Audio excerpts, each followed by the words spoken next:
Welcome back. We are on Genesis chapter 41.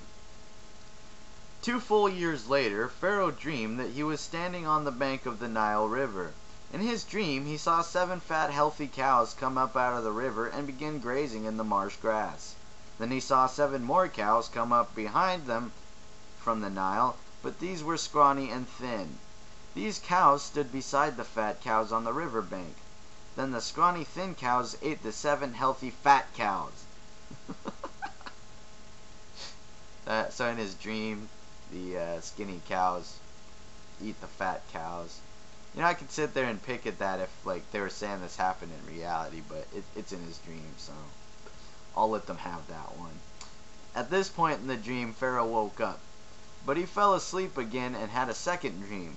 This time he saw 7 heads of grain, plump and beautiful, growing on a single stalk. Then 7 more heads of grain appeared, but these were shriveled and withered by the east wind.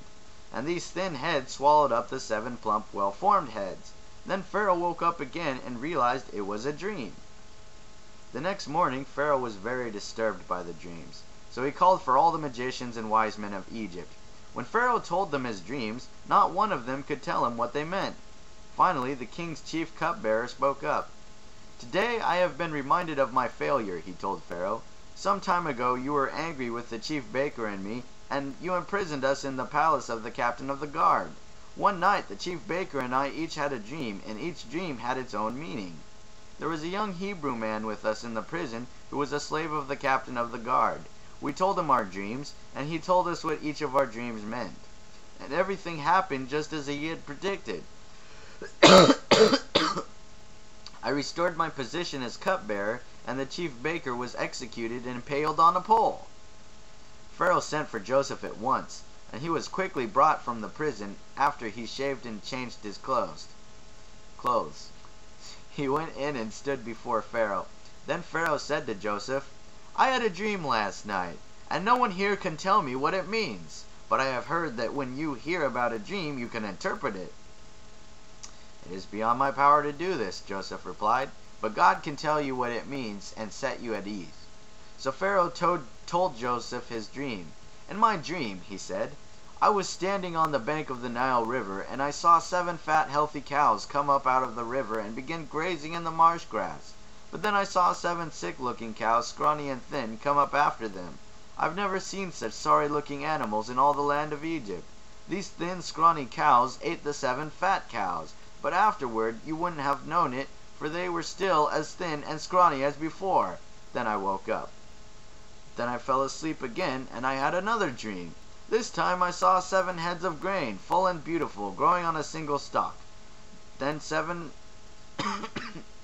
more heads of grain appeared, but these were blighted, shriveled, and withered by the east wind, and the shriveled heads swallowed the 7 healthy heads. I took these dreams to the magicians, but no one could tell me what they mean." Joseph responded, "Both of the Pharaoh's dreams mean the same thing. God is telling Pharaoh in advance what he is about to do. The 7 healthy cows and 7 healthy heads of grain both represent 7 years of prosperity. The 7 thin, scrawny cows that came up later and the 7 thin heads of grain withered by the east wind represent 7 years of famine.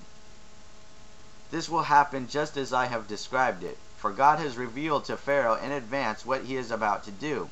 The next 7 years will be a period of great prosperity throughout the land of Egypt. But afterward there will be 7 years of famine so great that all the prosperity will be forgotten in Egypt. Famine will destroy the land. This famine will be so severe that even the memory of the good years will be erased. As for having 2 similar dreams, it means that these events have been decreed by God, and he will soon make them happen." Because they're similar, that means that they have been decreed by God. What the fuck? I don't get it. Okay, therefore Pharaoh should find an intelligent and wise man and put him in charge of the entire land of Egypt. Then Pharaoh should appoint supervisors over the land and let them collect 1/5 of all the crops during the 7 good years. Have them gather all the food produced in the good years that are just ahead and bring it to the Pharaoh's storehouses. Store it away and guard it so there will be food in the cities. That way there will be enough to eat when the 7 years of famine come to the land of Egypt. Otherwise, the famine will destroy the land.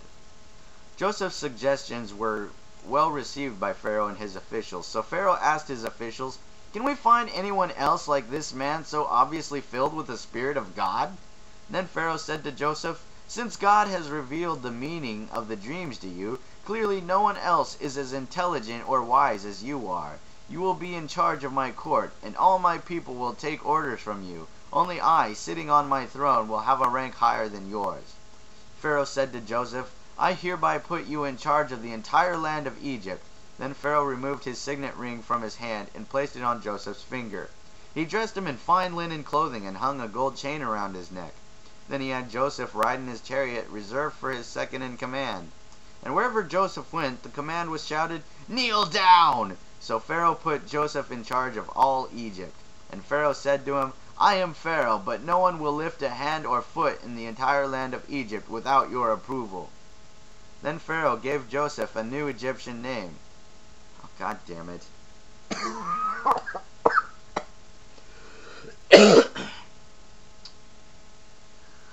Okay, let's see if I can pronounce this name.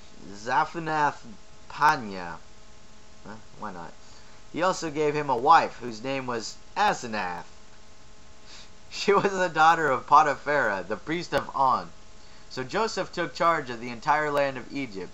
He was 30 years old when he began serving in the court of Pharaoh, the king of Egypt. And when Joseph left Pharaoh's presence, he inspected the entire land of Egypt. As predicted, for 7 years the land produced bumper crops. During those years, Joseph gathered all the crops down in Egypt and stored the grain from the surrounding fields in the cities. He piled up huge amounts of grain like sand on the seashore. Finally, he stopped keeping records because there was too much to measure. During this time, before the first of the famine years, 2 sons were born to Joseph and his wife Asenath, the daughter of Potiphera, the priest of On. Okay. Joseph named his older son Manasseh, for he said, "God has made me forget all my troubles and everyone in my father's family." Joseph named his second son Ephraim, for he said, "God has made me fruitful in this land of my grief." At last, the 7 years of bumper crops throughout the land of Egypt came to an end. Then the 7 years of famine began, just as Joseph had predicted.